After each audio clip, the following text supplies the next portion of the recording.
Pasca menggerebek kampung narkoba kawasan Kelurahan 15 Ulu, kini Satres Narkoba Polrestabes Palembang melakukan razia di tempat hiburan malam atau THM.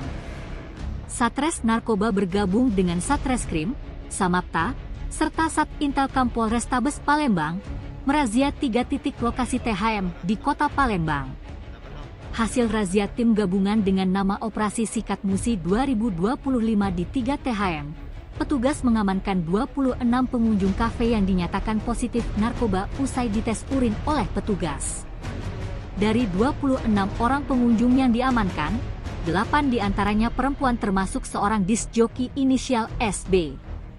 Tim gabungan dibagi menjadi 2, berpencar menyisiri THM yang masih beroperasi di hari terakhir memasuki bulan suci Ramadan, di mana tim pertama menuju lokasi kafe Diari yang berada di Jalan Soekarno-Hatta, Palembang.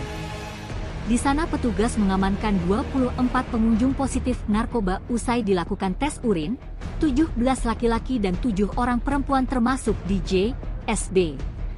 Di lokasi tersebut juga petugas menemukan 2,5 butir narkoba jenis pil ekstasi atau ines serta 1 bilah pisau kecil. Lalu tim kedua menuju lokasi di Jalan M. Isa Palembang, yakni merazia Hans Cafe dan mengamankan seorang laki-laki dan seorang perempuan positif narkoba. Di lokasi ketiga Jalan Aroza Cafe The Best, petugas tak menemui seorang pun pengunjung, lantaran diduga informasi razia telah bocor. Pada malam dan dini hari tadi kami mengamankan 26 pengunjung yang dinyatakan positif menggunakan narkoba, di antaranya 18 pria dan 8 perempuan. Kasatres Narkoba Polrestabes Palembang, Kompol Faisal Manalu mengatakan, untuk barang bukti yang diamankan, petugas menemukan 2,5 butir pil ekstasi yang dibuang dalam kotak rokok di bawah meja dan 1 bilah pisau kecil. Tim Liputan Sumsel Update TV melaporkan.